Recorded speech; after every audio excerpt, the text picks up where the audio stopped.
Realmente para mí es un honor, es un placer poder presentar al doctor Roberto Serra. Mi nombre es Claudia Altieri, soy la directora de la licenciatura en Administración y creo que estos eventos son los que le dan identidad a nuestra casa de estudios. Es un honor, Roberto, tenerte acá.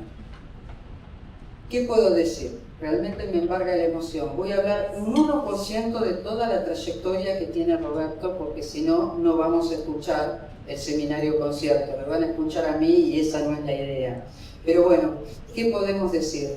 Roberto es un gran consultor, speaker internacional, capacitador y también es muy disruptivo. ¿Por qué decimos que es muy disruptivo? Porque va mucho más allá de la estrategia. Él analiza a la estrategia, la articula, la combina justamente con física cuántica, que no es un tema menor, es absolutamente inédito, con música sinfónica. Realmente un honor que en esta casa de altos estudios, realmente. Soy un poco emocional, se está notando, estamos de acuerdo, y también con dinámica de sistemas. El doctor Roberto Serra también fue director de la carrera de la licenciatura en Administración, es licenciado en Administración, por eso realmente el honor es doble, pero no solamente de esta casa, sino que viajó por el mundo, conoció una multiplicidad de personalidades que fueron icónicas en distintas disciplinas, que él en realidad ahora las va a compartir generosamente con nosotros. Estudió en el MIT, nada más ni nada menos, y estuvo permanentemente mano a mano con especialistas justamente de dinámica de sistemas, de, bueno, toda una lógica que nos apasiona en la administración y que, bueno, Roberto le da una entidad propia. Además, otra cosa que les quiero comentar, que ustedes ya lo conocen, él es presidente, fundador de SLADE, la Sociedad Latinoamericana de Estrategia, que permanentemente está agregando valor a la disciplina en las distintas ciudades del planeta donde va desarrollando sus actividades. Es creador de seminarios conciertos, él es el creador, él es el que impuso justamente esto. Realmente parece mágico y ustedes lo van a vivenciar. Por suerte no es la primera vez que participo de los eventos de Roberto y para mí es un lujo.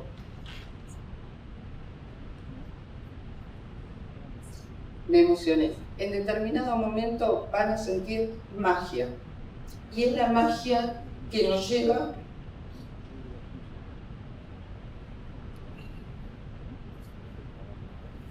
a través de la música, que es algo que en nuestra facultad nosotros no conocemos. ¿Estamos de acuerdo? Entonces vamos a vivir la estrategia y vamos a vivir el arte también. Así que infinitas gracias a todos ustedes.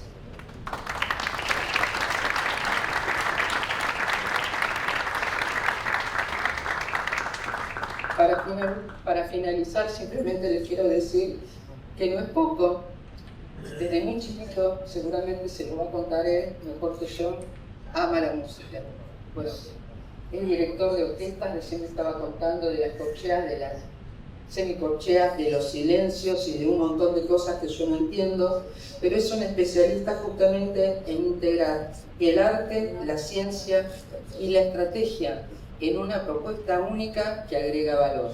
Además, ¿quién de nosotros, veo algunas caras conocidas, no estudió con algún libro del Dr. Serra? Ahora justamente, dentro de muy poquito tiempo, a mediados de diciembre, ¿no es cierto?, sale un nuevo libro de él que se llama Estrategia Viva. Y la idea de este concierto es que podamos vivenciar eso, una estrategia viva. Va a salir primero en formato de ebook, después lo vamos a tener en marzo en formato de papel, y como el tiempo apremia, infinitas gracias, Roberto, por estar acá. Un placer. Gracias.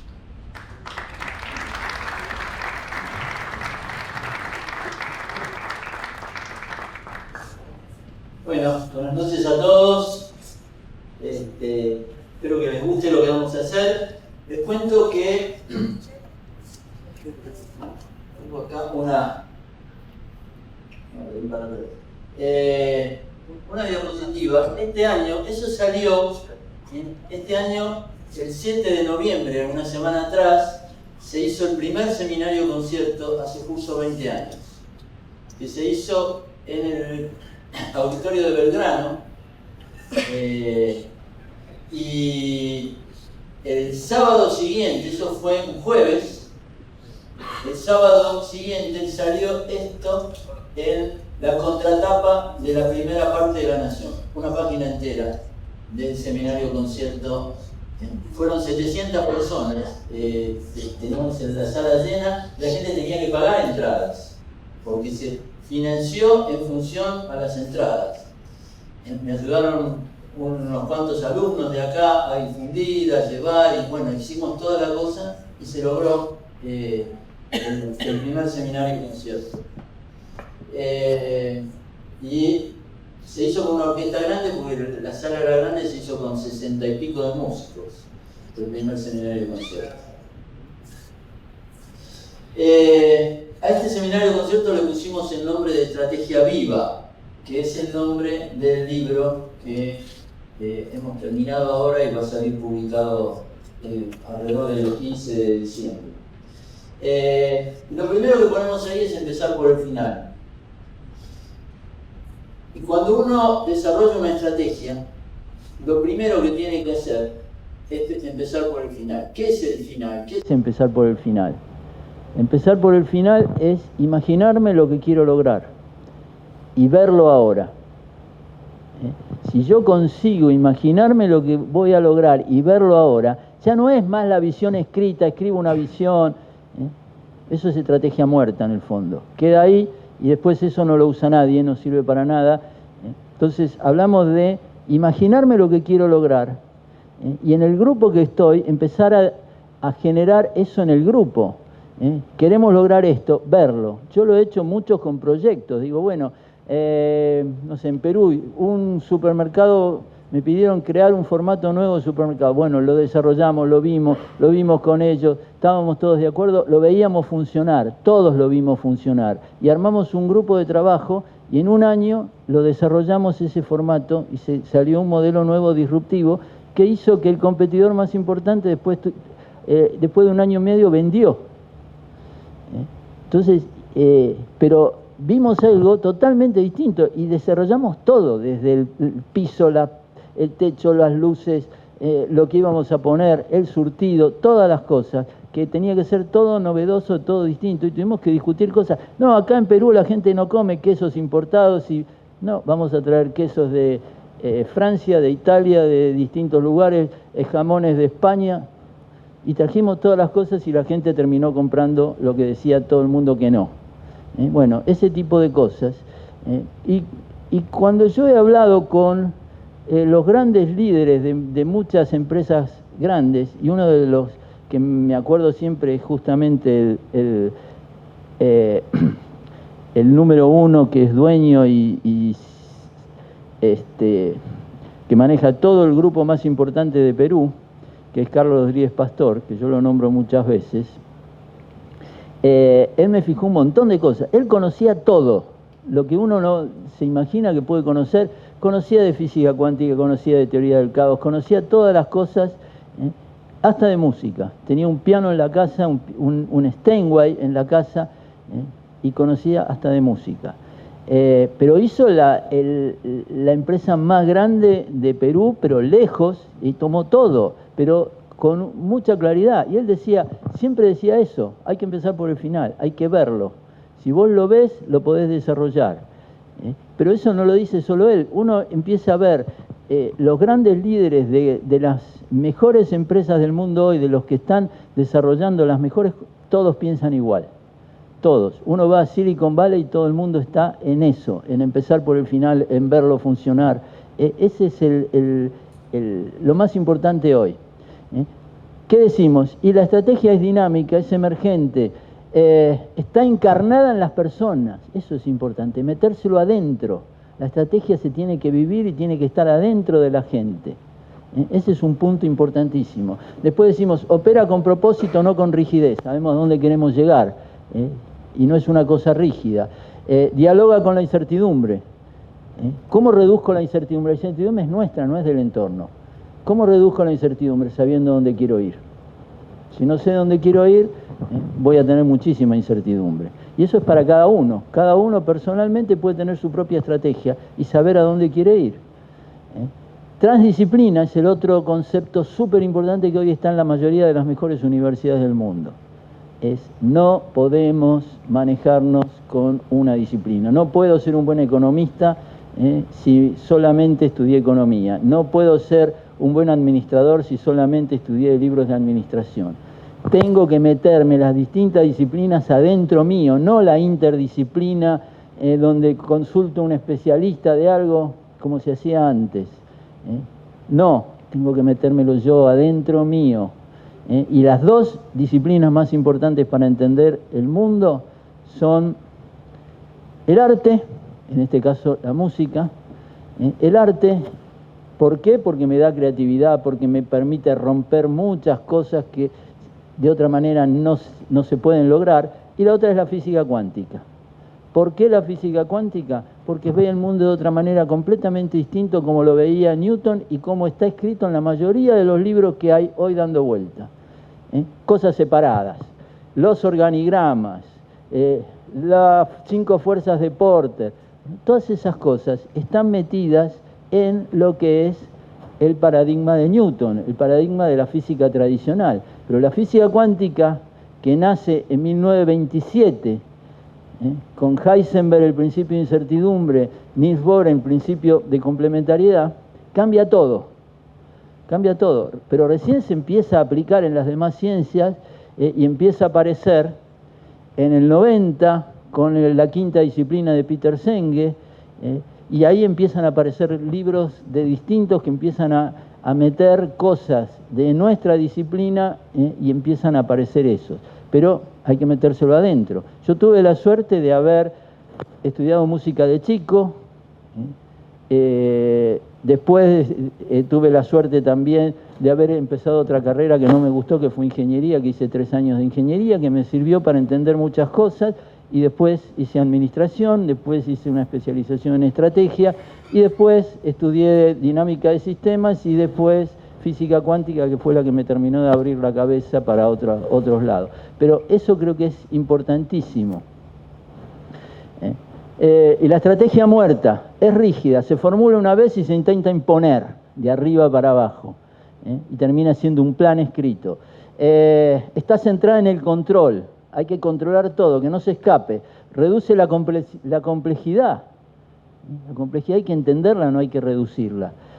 Ignora la conversación estratégica. Se mide solo con indicadores financieros. Busquemos el tablero de comando, busquemos esas cosas.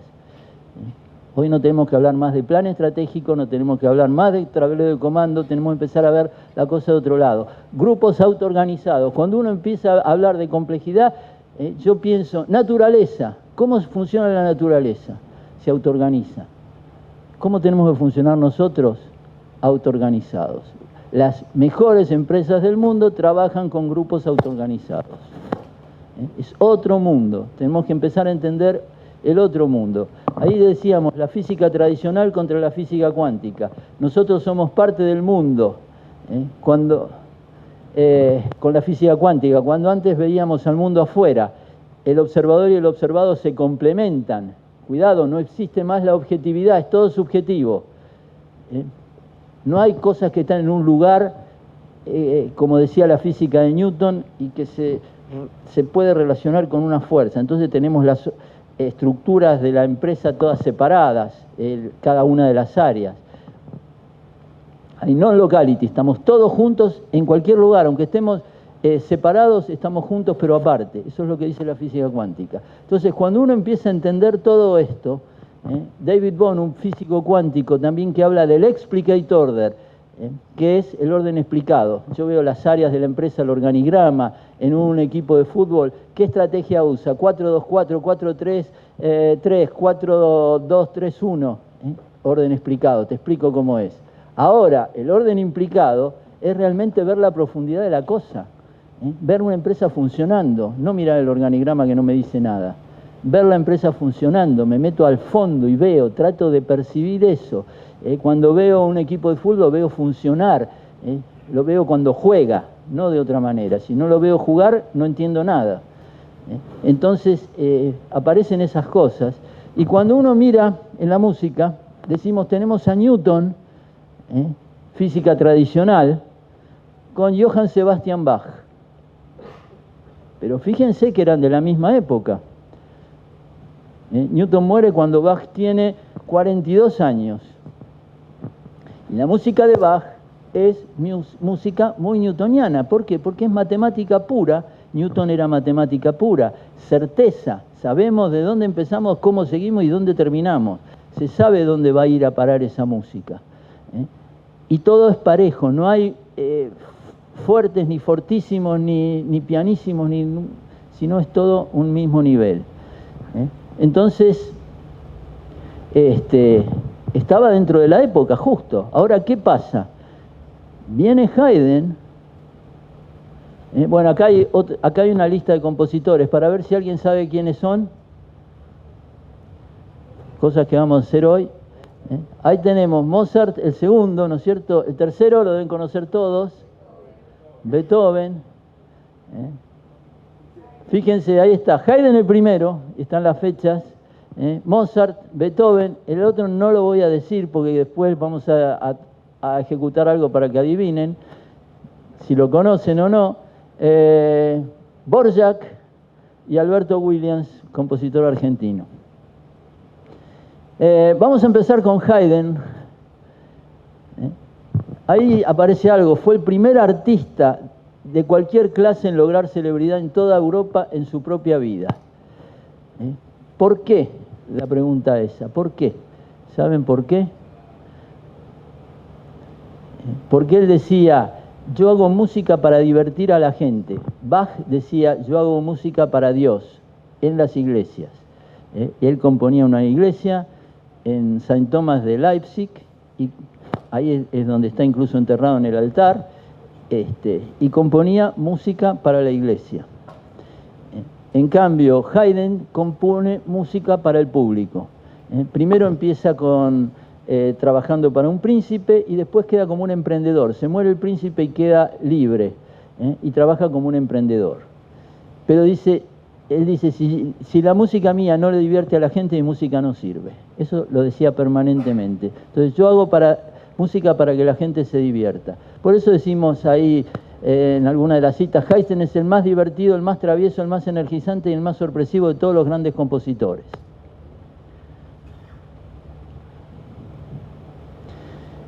Fíjense lo que dice ahí. Haydn admitió que no aprendió siguiendo las reglas, sino todo lo contrario, rompiendo las reglas. Y lo primero que hizo fue romper las reglas de lo que era la música de Bach y lo que era Newton. Fíjense cómo se anticipó a lo que después venía la física cuántica y más. Ellos empezaron ya a descubrir otras cosas. Y dijo, bueno, empecemos a jugar. Y yo hago música para la gente, para que la gente se divierta. Y hago otras cosas. Entonces, pianísimo, fortísimo, se mueve, cosas, música divertida. Distinto a la música pareja que hacía. Si no, él decía, no, hay que fuerte, después silencios, jugar de distintas formas. Vamos a escuchar algo de Haydn y vamos a ir a la última sinfonía. Hizo 104 sinfonías. Las últimas, hizo 2 viajes a Londres y escribió primero 6 sinfonías en Londres y después escribió las últimas 6 otra vez en Londres. O sea, las últimas 12 de Londres, pero en 2 viajes distintos. Esta es la última de todas. La sinfonía se llama Londres, le puso Londres en homenaje. El primer movimiento que lo hicimos, creo que fue la última vez, empieza como una cosa simbólica mostrando Londres, la grandeza de Londres, y en el último movimiento muestra lo que él sintió en las calles de Londres. Entonces, ¿qué escuchó? Algo que yo quise ponerlo, pero ahora no se puede escuchar la música. Grupos callejeros que tocaban una música que era la que más se usaba en esa época por la calle. Entonces, metió la melodía de esa música, jugada como a él le gusta, en el final de esta sinfonía para mostrar, eso son lo que él veía en las calles de Londres. Él decía, Londres en ese momento era la ciudad más importante. Cuando llegó a Londres, él cuenta todo, porque él escribió todo. Y dice, bueno, llegué en el barco, que en el barco medio se sintió mal y escribió una obra en el mismo barco al llegar a Londres, que se llamaba The Storm, la tormenta. Y después cuando llegó decía, uy, escuchó el sonido de los afiladores que tocaban en la calle, y bueno, empezó a escuchar cosas de la calle y por eso componía cosas diferentes a lo que venía haciendo antes. Vamos a ver si esto se destraba. Vamos a hacer entonces ese final, el último movimiento de la Sinfonía 104, que van a ver que es eso del divertido de la música de la calle.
Bueno, eso es Haydn, la música divertida que hace y cómo la lleva sobre una música que él escuchó.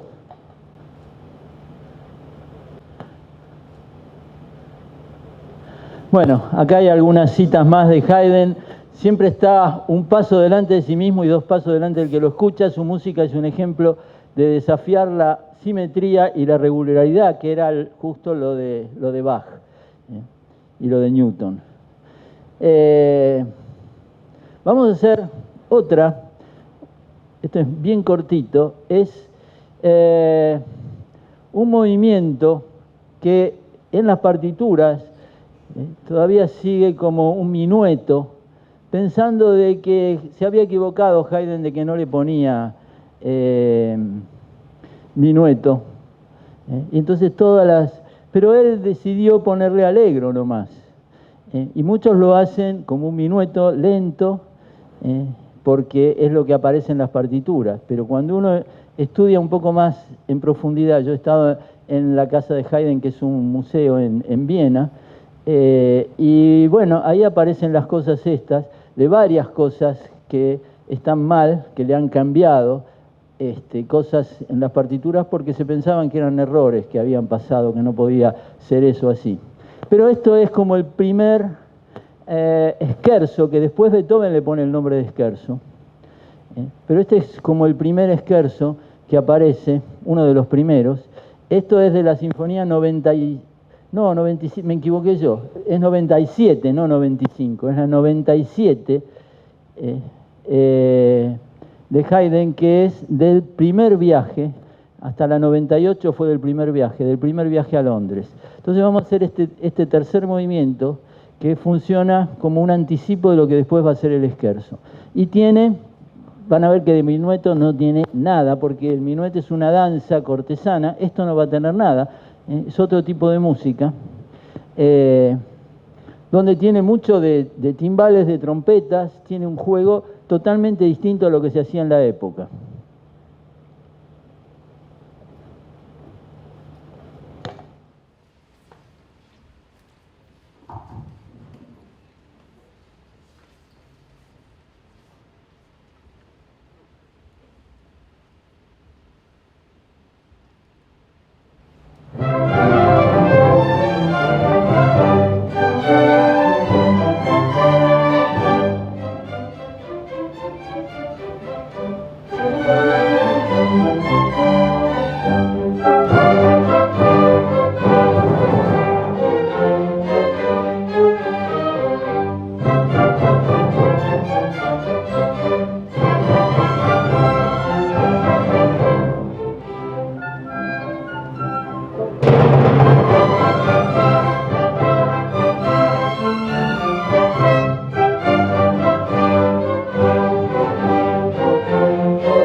Bueno, vieron lo que es, que no es un minueto, es una música bien diferente. Puede tener algo, sí, pero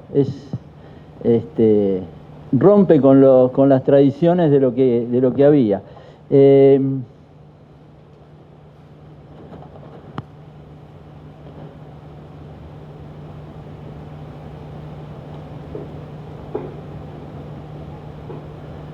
Esto no lo vamos a hacer porque si no vamos a perder mucho tiempo. ¿Qué son los core competence o habilidades esenciales? Es la capacidad para generar ventajas competitivas como sustento de la visión a través del posicionamiento. De Hamel y Prajalat dice que debe ser única, difícil de copiar. Vamos a ver qué habilidades esenciales podía tener Haydn, qué core competence. Habilidad para innovar pensando en los gustos de la gente, típico de lo que él hacía. Habilidad para divertir al público, buscaba siempre la forma de divertir al público. Habilidad para romper reglas sin crear situaciones complicadas, otra de las cosas que hacía. Habilidad para liderar a través de la humildad. Jugaba muchísimo, hay muchísimas anécdotas de él con los músicos, cómo jugaba. Habilidad para trabajar consistentemente en función de una estrategia. Cuando se muere el príncipe, queda libre. Había compuesto 15 óperas para el príncipe, porque con el príncipe hacía a pedido de lo que le pedían y componía. Cuando queda libre, lo invitan a componer una ópera para la apertura del Teatro de Praga. ¿Qué dice él? No, hay gente que la hace mucho mejor que yo las óperas. Yo compuse óperas, pero no voy a componer más óperas. Me voy a dedicar a sinfonías, cuartetos para cuerda, lo que yo puedo hacer mejor que otros. Así que les recomiendo a Mozart, que lo hace mucho mejor que yo las óperas, y le recomiendo hizo Don Giovanni, Mozart para la apertura del Teatro de Praga. Entonces fíjense cómo él sabe, tiene su estrategia. Contra el príncipe hacía lo que le daban órdenes, pero cuando quedó libre, como emprendedor, eligió lo que él quiso. Y siempre veía el futuro como una cosa positiva. Ahora vamos a ver un poquito a Mozart. Mozart, como dijimos, fue disruptivo en óperas y en conciertos para piano y orquesta, pero no en sinfonías, por ejemplo. Aunque hizo las últimas sinfonías muy interesantes y muy buenas sinfonías, era un genio absoluto, podía componer a toda velocidad sin ningún error, mucho más rápido que cualquiera, era imposible seguirlo, y sin errores. O sea, componía con una facilidad total. Se había hecho muy amigo de Haydn, le decía papá a Haydn. Haydn trataba de ayudarlo, pero justamente se murió Mozart cuando Haydn estaba en el primer viaje, al final del primer viaje. Y el segundo movimiento, el movimiento lento de la Sinfonía 98, se lo hizo en dedicación a Mozart, y no lo pudo ver. Acá teníamos habilidades esenciales: habilidad para componer a mucha velocidad sin errores, habilidad para componer melodías, habilidad para cautivar al público. Pero ¿qué pasaba con Mozart? Antes de entrar ahí, ¿qué pasaba con Mozart? Mozart primero lo manejaba el padre. Desde chico era prodigio y lo manejaba el padre. Y el padre lo vendía por distintos lugares, en las cortes y demás, y lo llevaba por todos lados. Y lo llevaba a hacer giras, lo llevó a París, lo llevó a distintos lugares, y cobraba todo lo que le pagaban y lo vendía como un prodigio y como un chico. Cuando llega a los 15 años, quiere irse con la madre a París para repetir lo que le había ido muy bien, y se lleva a la madre. La madre se muere en París. Y ahí termina fracasando, no le va bien, y entonces después él solo se va a Viena.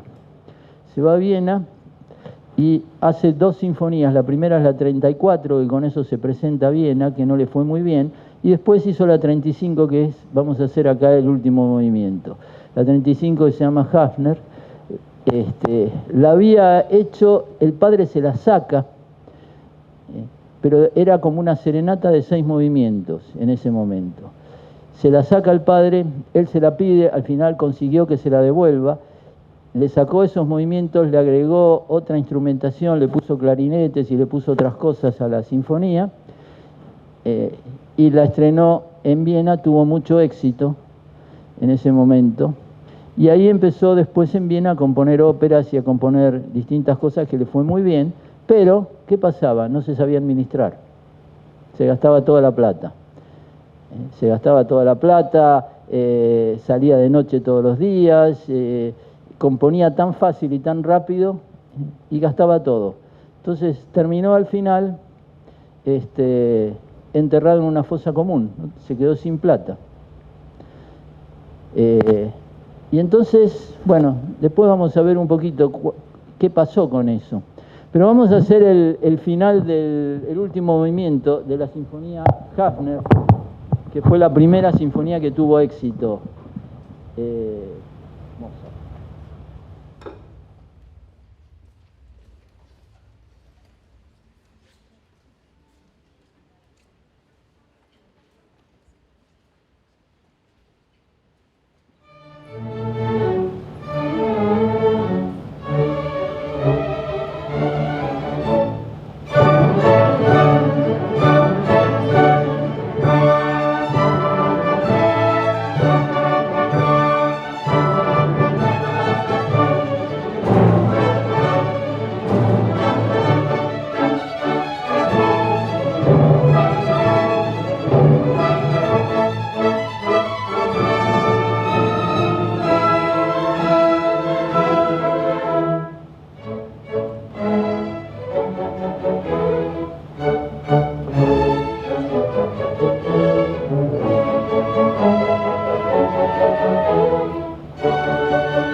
Bueno, ahí tenemos el final de la Sinfonía 35, que fue la primera sinfonía de Mozart que yo escuché cuando era chico.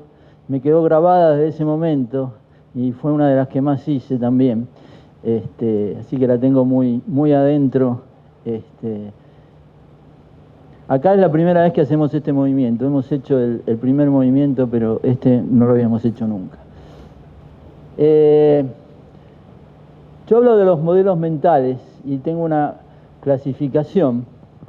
Y hablamos del modelo mental artesanal, que es el más básico, de la persona que, qué sé yo, que trabaja solo, que no quiere crecer, que puede tener un kiosco, que puede ser un electricista, o que puede ser que trabaja con su familia, que no quiere crecer, que jamás va a tomar un crédito, bueno, ese tipo de personas. El modelo mental industrial es el que quiero crecer mucho. Si es una fábrica, quiero tener una fábrica grande con todas las máquinas. Si es un comercio, tener muchas sucursales, todos míos. No, cuidado que no voy a hacer que franquicias, ni joint venture, ni nada. Nada de alianza. El marketinero es igual al segundo, al industrial, lo único que le agrega marketing. Y entonces dice, bueno, no vendo, con marketing me voy a arreglar. Y entonces marketing masivo, publicidad por televisión, ese tipo de cosas que hoy ya no van más, pero hay gente que piensa en eso. El financiero es el típico de muchos gerentes de finanzas, de cuidado con invertir, cuidado con lanzar un producto nuevo, eso nos va a llevar X cantidad de plata, ¿dónde vamos a sacar esa plata? ¿Cómo la vamos a hacer? Entonces el pensamiento negativo, cuidado con invertir en productos nuevos, en cosas nuevas, cuidado con esto, cuidado con comprar una máquina, después cómo la vamos a pagar, qué hacemos, quiero el flujo de fondos, el valor actual neto, la tasa interna de retorno, etcétera, etcétera, antes de una inversión. Bueno, ese es el financiero. El abierto es similar a lo que decíamos el modelo marketinero, pero ya no solo marketing, cualquier cosa, y quiero crecer mucho, pero lo voy a hacer a través de franquicias, de licencias, de alianzas de cualquier tipo. Entonces, ese sería el modelo mental abierto. Pero hoy no alcanza con eso, porque son todos modelos de pensamiento tradicional. Cualquiera de esos es el pensamiento newtoniano tradicional, y eso hoy no va. Necesitamos un modelo holístico, que es otro mundo, por eso los tengo separados. Los tradicionales y esto es otro mundo. Entonces, en este modelo es pensar de otra manera. Necesito entender la física cuántica, como decíamos, la transdisciplina, necesito el arte, necesito ver con varias ciencias para entender cómo puedo desarrollar la cosa y tener una mente preparada abierta para cualquier posibilidad, pero trabajar con la complejidad a favor. ¿Qué es la complejidad a favor? Es la autoorganización, es entender la naturaleza, entender cómo las cosas pueden fluir. Entonces, ¿cuál era el modelo mental de Haydn? Por acá me dicen algo. Escuché holístico por ahí. Sí, el modelo mental de Haydn era claramente holístico. El tipo veía todo, desarrollaba todo, contaba todas las cosas, y está todo escrito, eso es lo más interesante. Era un verdadero emprendedor, pues, y se manejaba con la mayoría de las cosas que se manejan hoy los emprendedores. Por eso le resultó tanto, vivió 77 años, volvió de Londres lleno de plata. Él dijo, me da vergüenza toda la plata que gané, y entonces cuando volvió de Londres, llegó a Viena, que le agregó un piso más a la casa. Estuve en la casa la casa que vivió el último tiempo, que tenía un parque afuera y tenía 2 plantas, en una forma, bueno, ahí tenía 15 personas que trabajaban para él, porque era un emprendedor, y entonces tenía copistas de música, tenía distintas cosas, tenía 15 personas, además tenía cocineros y otras cosas más, o sea, en total tenía como 20 personas trabajando ahí en la casa. Y él dijo, me da vergüenza, y la última parte de su vida dijo, tengo que agradecer a Dios, y compuso oratorios, misas, y ahí compuso el Oratorio de la Creación, que es un monumento directamente. Y el modelo mental de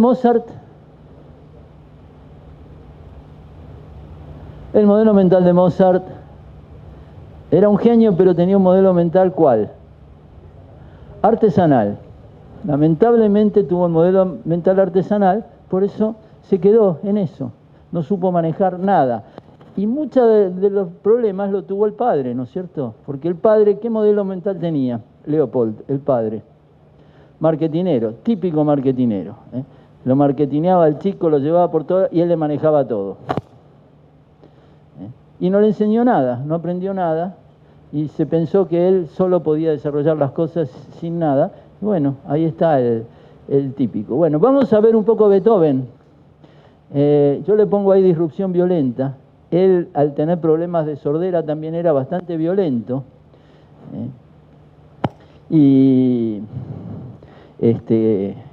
Pero quería romper todas las cosas, era súper disruptivo en todo. Iba con la orquesta, por ejemplo, iba a ensayar, lo invitaban para ensayar en un palacio, y los músicos querían entrar por atrás, nosotros entramos por la puerta de servicio. Beethoven le dijo, no, ustedes van a entrar por la puerta principal. Y entraba y rompía todas las costumbres de la época. Ustedes tienen que entrar por acá. Ustedes hacen arte, son importantes y van a entrar por acá. O sea, rompía las costumbres de la época permanentemente, y lo rompía en la música. El maestro de él fue Haydn. Haydn le enseñó, y en un momento dado dijo, yo no le puedo enseñar, y viene a casa a tomar chocolate. Y hablamos de la vida más que de la música de él, porque él hace cosas, yo le digo una cosa y él va a hacer otra completamente distinta a lo que yo le puedo decir. Y está bien que sea así. Entonces, bueno, le voy a ayudar en otras cosas. Y iba a la casa y charlaban mucho de la vida. Lo quiso llevar a hacer viajar a Londres, no quiso saber nada. Beethoven, no, yo me quedo acá.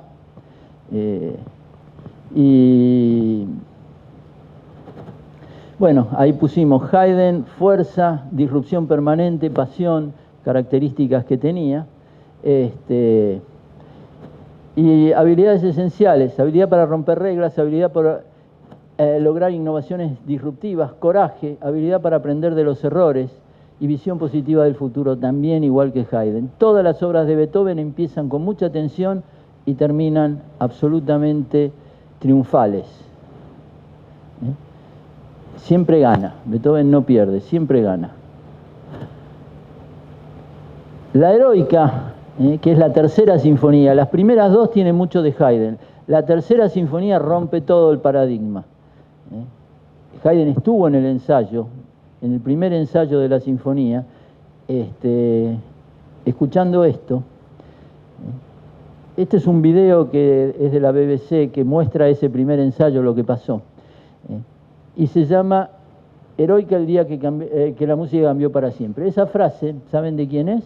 De Haydn, que escuchó el ensayo. Cuando termina el ensayo, que fue en un palacio, el príncipe le dice a Haydn, le pregunta, y maestro, ¿usted qué opina de esta locura que escuchamos? Dice, a la gente ahora no sé si le va a gustar o no, pero a partir de ahora la música cambia para siempre. Él se dio cuenta de lo que venía y lo que presentaba Beethoven ahí. Pero una sinfonía larguísima, el doble de lo normal, 1 hora contra media hora o 20 minutos de las sinfonías tradicionales, todo una cosa. Si uno mira esta matriz, decimos, fuerza de las jugadas, la apuesta a una apuesta audaz o una apuesta tranquila. Si hago una apuesta audaz, allá arriba, Beethoven con la Heroica hizo una apuesta audaz, fuerte, allá arriba.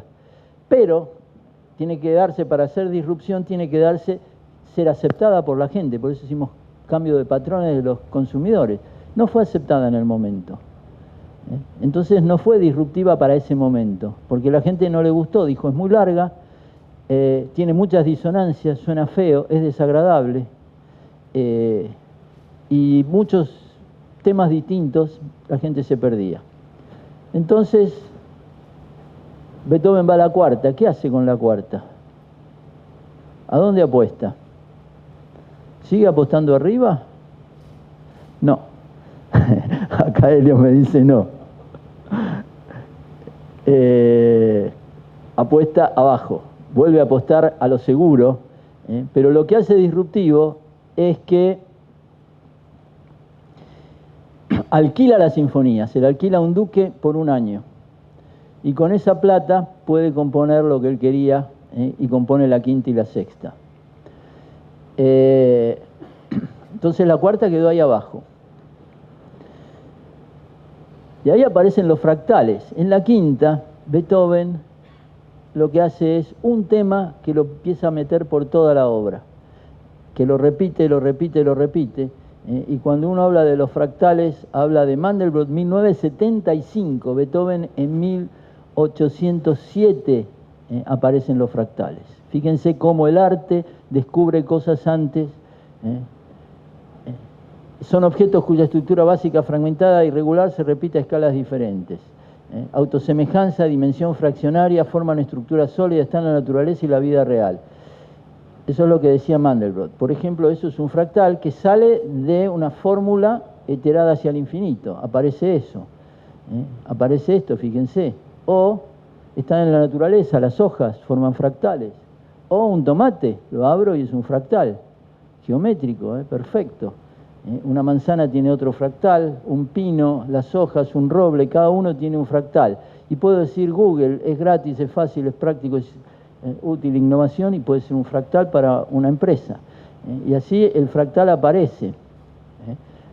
La quinta está hecha de una sola pieza, de una única idea, que es un fractal verdadero.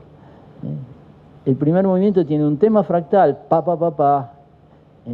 Transición, 4 compases que hace el corno, pa, pa, pa, pa, pa, pa. Y después hay un tema B distinto que aparece. No sé si lo quieren hacer el tema B por ahí. No, no se animan, no importa. Aparece un tema B que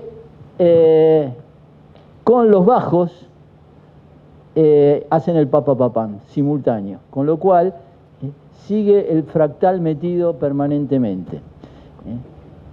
Bueno, vamos a hacer esto. Y acá la quinta sí es aceptada por la gente y gana, y entonces ahí es un verdadero salto de juego, y ahí Beethoven empieza a ser Beethoven, empieza a ser exitoso, y empieza hasta ser copiado por otros.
Gracias.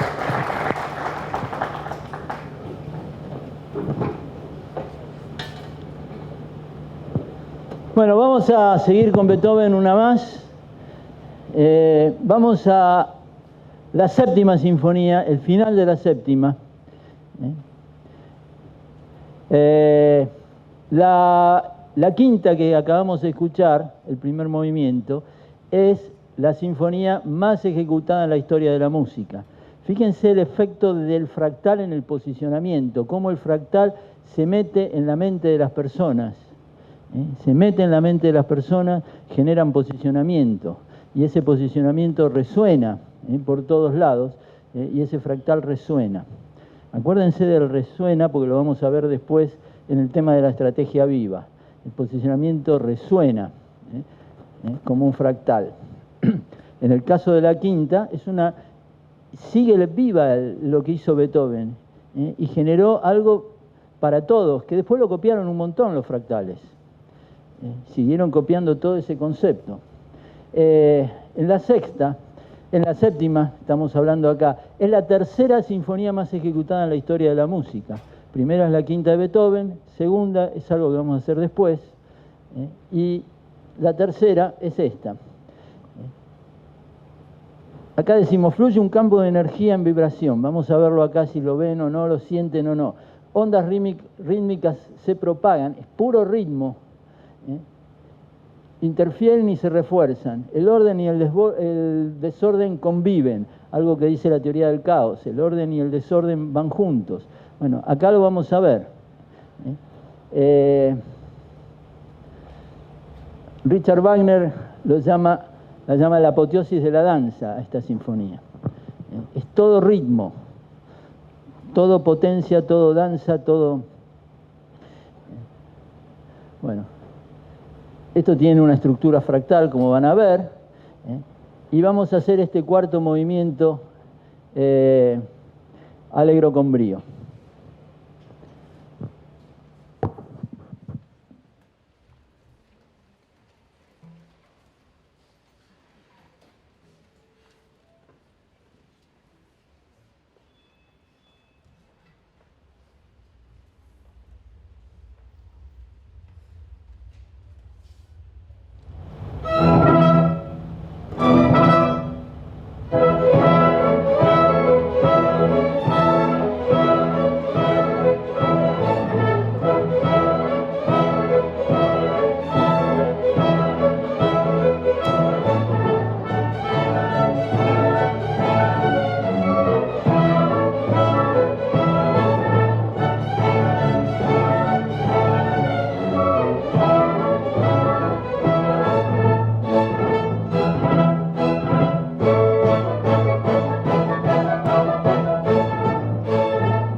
Bueno, dejamos Beethoven. Acá está lo que les decía, una matriz de posicionamiento que pusimos en el libro, y decimos alta resonancia, baja coherencia o alta coherencia. En la estrategia viva necesitamos la coherencia del fractal, de la repetición del fractal, y necesitamos que eso resuene, el posicionamiento resuene, que no se quede ahí, que esté resonando, entonces todo el mundo, eso que va resonando, queda vivo, y ese posicionamiento, como pasó con la quinta de Beethoven o como pasa con la séptima, queda.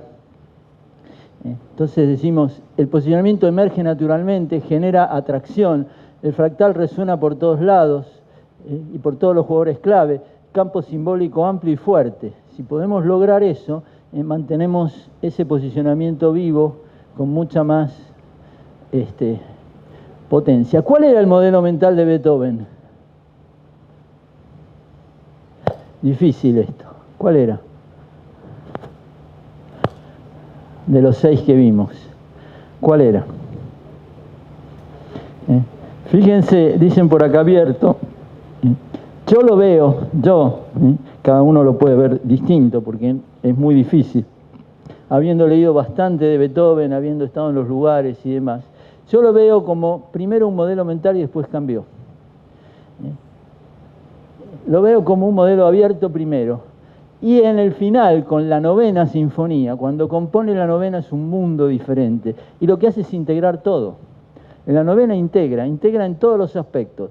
Lo que está en el primer movimiento, en el segundo y en el tercero lo integra en el cuarto. Y uno escucha partes de cada movimiento, integrado todo. Integra todo. Pero no solo eso, sino que el final, lo que él busca, en el fondo, es que todos seamos hermanos, que todos nos juntemos y generemos un todo unido. Él lo que busca es que toda la gente del mundo estemos unidos, no estemos separados. Lo que trata de armar es un ecosistema, que hoy se habla todo el tiempo de los ecosistemas. Él intenta armar eso que surge hoy como un ecosistema. Entonces, claramente al final de su vida, y él dijo, esta sinfonía no la compongo para ahora, la compongo para la posteridad, claramente, él lo dijo. Cuando uno mira la matriz del corredor, en vez de precio le ponemos costo, porque acá no tienen precio, pero sí tienen costo, cuánto se demora, cuántos ensayos se necesita, qué tamaño de orquesta se necesita, y en función de todo eso uno le puede poner costo. Decíamos, ahí estaban los hijos de Bach con Haydn, Haydn empieza a moverle el corredor, aparece Mozart en sinfonías, estamos hablando de sinfonías, después Beethoven con la primera y la segunda, Beethoven con la heroica abre otra cosa totalmente distinta, con la quinta, séptima, octava abre otra cosa, ahí aparece atrás lo que decíamos, la quinta de Ries. Ries es un compositor que había sido ayudante de Beethoven incluso, compone su segunda sinfonía y le pone quinta, porque el nombre quinta tenía fuerza y vendía, y lo hace con un fractal y con un sonido muy similar al de la quinta de Beethoven. Un día la hicimos acá, vamos a volver a hacer un día un pedazo de eso para que vean. Después aparecen otros compositores, Schumann, Schubert, Weber, la novena de Beethoven que abre otro panorama distinto. Bueno, ahora vamos a hacer algo que no les voy a decir, es una obra conocida, a ver si saben de qué compositor es y qué es esta obra, que se escucha por todos lados todo el tiempo. Entonces vamos a hacer esta obra que es divertida y es muy conocida.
Bueno, ¿qué es esto?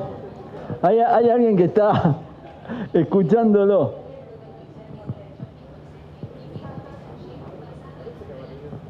¿Eh? Caballería rusticana, dicen por acá. ¿Será?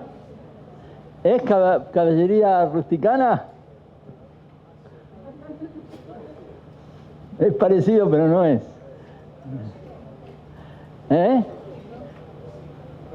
Rossini, el compositor es Rossini, italiano, y lo que escuchamos es el final de la obertura Guillermo Tell. Fíjense, este hombre que hizo los canelones a la Rossini, gordo, y ahí lo vemos, recontra, él hizo muchas óperas, entre otras El Barbero de Sevilla, óperas muy conocidas, y disfrutó de su vida, primero compuso y después dejó de componer, y estuvo muchos años disfrutando de su vida sin componer absolutamente nada, y parece que comiendo bastante, pero hacía música muy pegadiza, muy divertida. A ver si hay algo más acá. 39 óperas, El Barbero de Sevilla, y fundamental melodías pegadizas, creó muchas melodías pegadizas. Así que bueno, este es Rossini. ¿Qué modelo mental tenía? Marketinero. No sé quién dijo, pero es marketinero, bien marketinero. Es bien marketinero. Y él era súper marketinero en todo lo que hacía. Y sus obras, en ese sentido. Tuvo mucho éxito. Y después se fue, estuvo mucho viviendo en España, después, pero ya no compuso. Bueno, ahora vamos a un compositor argentino, una obra muy cortita vamos a hacer, dura unos 2 minutos. Fíjense, esto está tomado de la página del Ministerio de Cultura. Alberto Williams, el compositor argentino que unió la música academia europea y el folclore. Pampeano, pero no solo pampeano porque recorrió el país, él recorrió el país. A él lo invitó, lo becó el presidente Roca en su momento para que vaya a estudiar a Francia, que en ese momento era lo más importante, y a Inglaterra también. Estuvo estudiando en Francia, terminó estudiando con César Franck, uno de los compositores muy conocidos y exitosos de la época, que era belga, y tenía una misión: volver a la Argentina, fundar por lo menos 2 sucursales de un conservatorio, el Conservatorio de Buenos Aires, creo que tenía de nombre en su momento, para poder enseñar música a toda la gente y crear la música clásica argentina. Con lo que conocía de Europa y con la música de Europa, tratar de poner esto, y entonces recorrió el país porque hizo cosas de pampeanas, como hizo cosas en Córdoba con las sierras, se fue hasta las cataratas del Iguazú, hizo un poema sinfónico sobre las cataratas que termina con La Garganta del Diablo, hizo un poema de los mares australes, se fue hasta Tierra del Fuego, bueno, recorrió el país y compuso, pero el gobierno lo ayudaba por 2 años con los conservatorios y él tenía que desarrollarlos. Bueno, lo desarrolló y llegó a tener, como ahí figura, 128 sucursales en todo el país del conservatorio. Y formó un montón de compositores como Julián Aguirre y otros compositores argentinos importantes. Y escribió libros también y poemas. Fíjense que hizo de todo este hombre. Y vivió 90 años prácticamente. Vamos a hacer ahora una milonga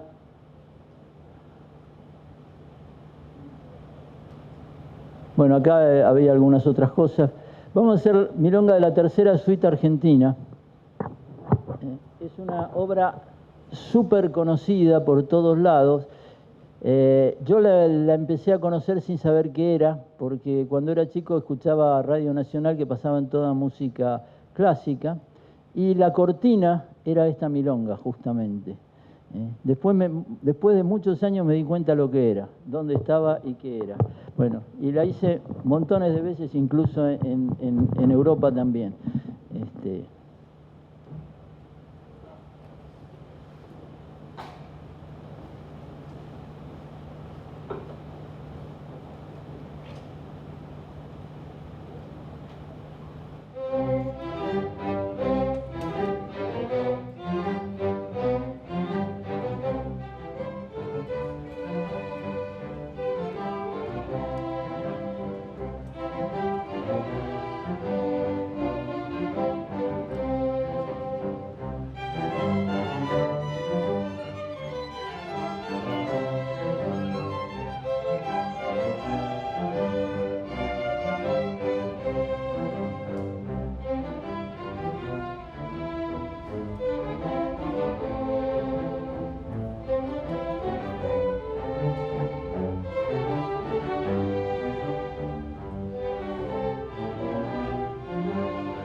Bueno, ¿les gustó la milonga esta?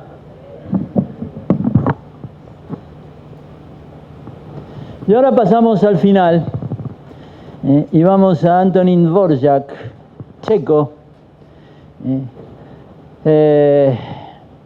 Ahí decimos uno de los sinfonistas más importantes del romanticismo, hijo de un carnicero, nació en las afueras de Praga, estudió violín y piano, y con su primera composición ganó un concurso en Viena, fue becado a Viena, ahí conoció a Johannes Brahms, que lo ayudó, y fundamentalmente lo ayudó a publicar con su editor obras, y él tuvo un sueño siempre, que está escrito por ahí, y él decía, yo quiero ser un compositor global de sinfonías, como fue Beethoven, pero no quiero ser un compositor checo como Smetana, que era justo que un poco más grande que él, no demasiado más grande, pero que se transformó en un compositor checo puro. Hoy es casi la obra de Smetana en República Checa o en Chequia, como le llaman ahora,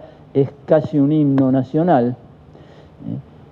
Y los músicos, yo he dirigido cosas allá, y los músicos lo tienen de memoria prácticamente.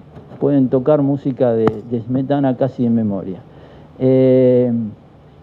Y el caso de Dvořák dijo, yo no quiero ser como Smetana, quiero ser un compositor de sinfonías, que Smetana prácticamente no compuso sinfonías, tiene una que se llama Festiva y nada más.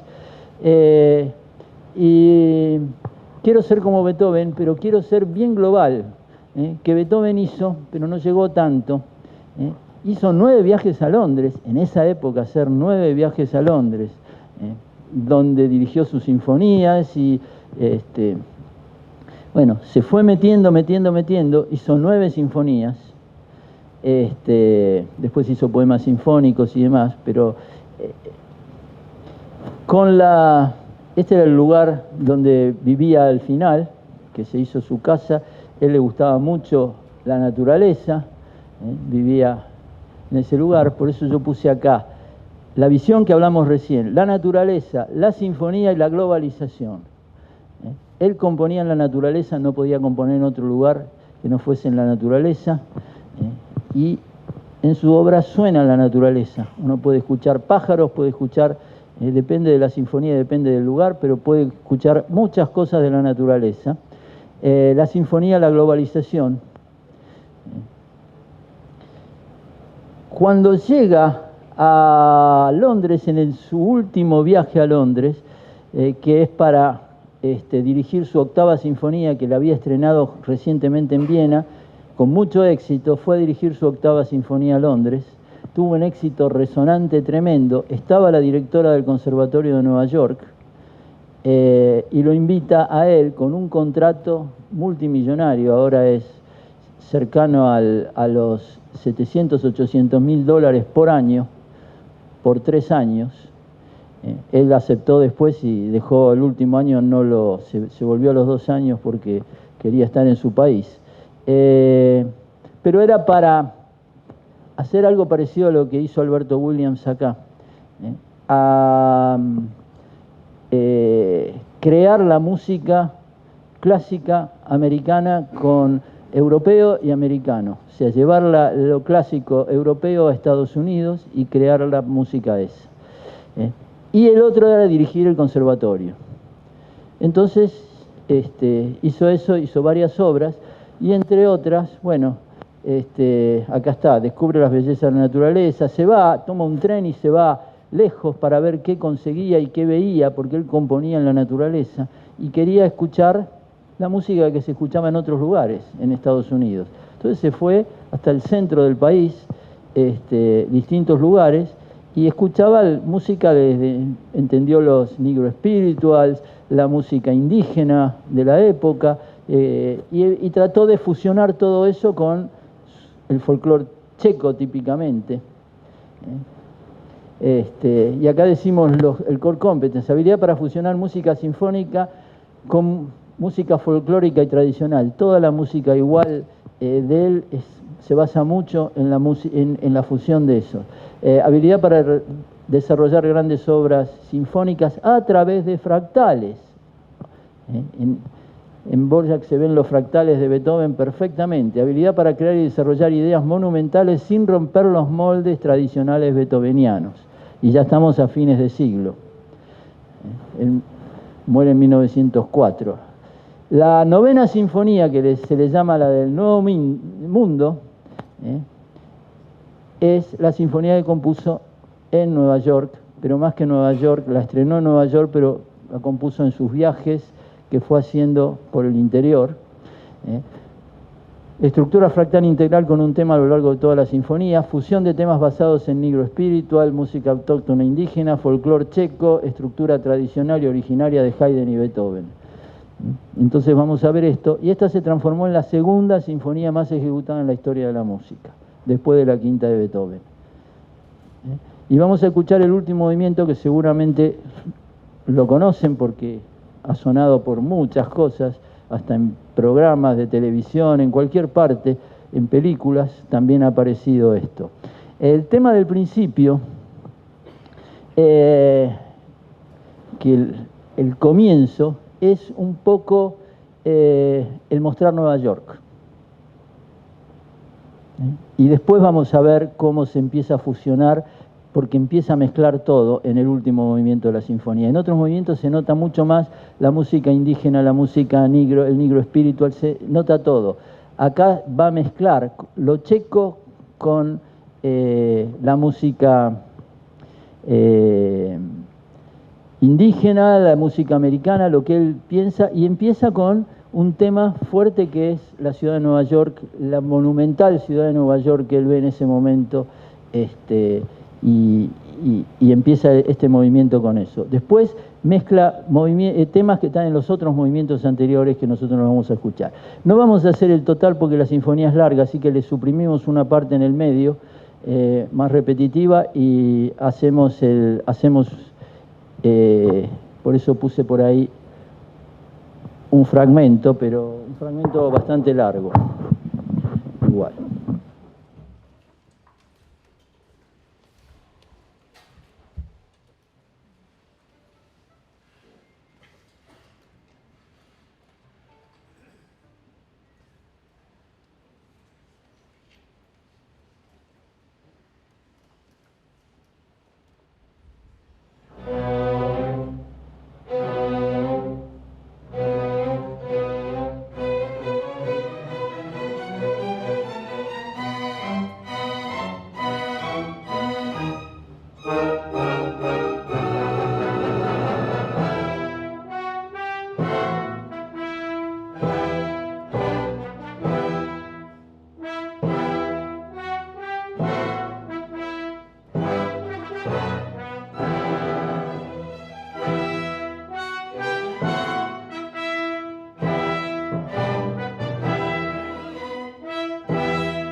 Tenemos algo para adivinar, cortito.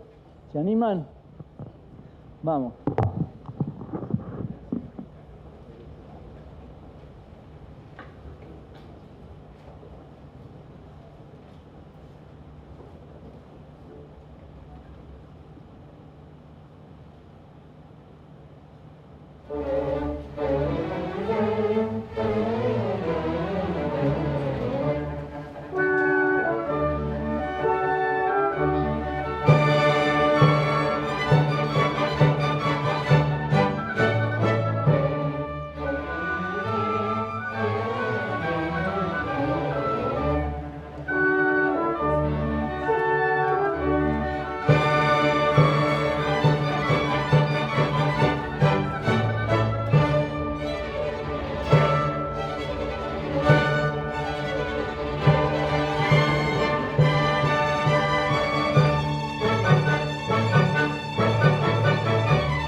Paramos ahí. A ver, ¿de qué compositor es? Mozart por ahí. Mozart. ¿Todos Mozart? ¿Alguien habla Haydn? ¿Alguien dice que es Haydn? Mozart. Bueno, es Mozart. Es Mozart, es la obertura de las bodas de Fígaro, de la ópera de las bodas de Fígaro de Mozart. Que es súper conocida porque lo pueden escuchar por cualquier lado también, otra melodía súper conocida. Bueno, vamos a hacer un final un poco de estrategia, las emociones, la complejidad, el modelo mental holístico, la vitalidad, la pasión crea energía, la energía crea movimiento, concentración en lo importante y ser intensos pero relajados, no intensos y estresados, porque eso es lo que nos sirve. Y la fluidez como un río, poder avanzar, hacer y crear, pero sin la burocracia, sin los frenos, sin quiero hacer algo y aparece la burocracia que está metida en todas las organizaciones. Necesitamos disrupción, necesitamos la transdisciplina que habíamos hablado. Y acá un poco de la visión, la meta fija en la estrategia muerta formulada una vez, un campo de atracción dinámico, la relación con el futuro, alcanzar un objetivo, co-crear una posibilidad entre todos, la energía mental y racional, emocional, espiritual y cognitiva, otro tipo de energía necesitamos, función, dirigir, inspirar y conectar, hoy. No se necesita dirigir, se necesita inspirar y conectar, otra cosa. Dinámica, se comunica, acá se vive y se renueva permanentemente. Escuchar patrones del entorno, actuar desde la visión, no desde el control, promover conversaciones generativas, fluir con la incertidumbre, mantener la coherencia energética. Y vamos para terminar con la marcha Radetzky con palmas entre todos, así terminamos con esto.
Bueno, muchas gracias.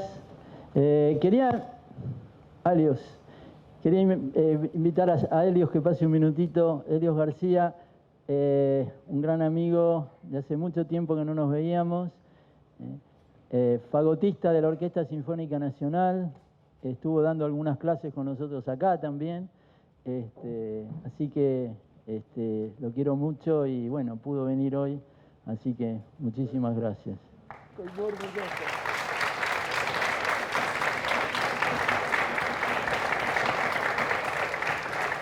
Estoy muy orgulloso de tener amigos tan talentosos y tan altruistas, porque todo este esfuerzo que él hace, que es muchísimo porque abarca tantas disciplinas, y nos los entrega gratuitamente.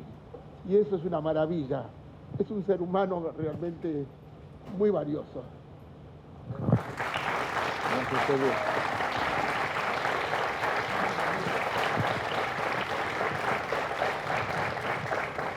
Bueno, muchas gracias a todos, muchas gracias a la orquesta.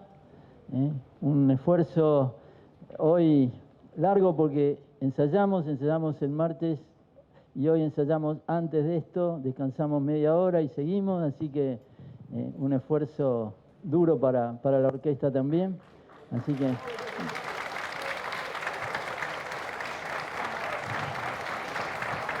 muchas gracias.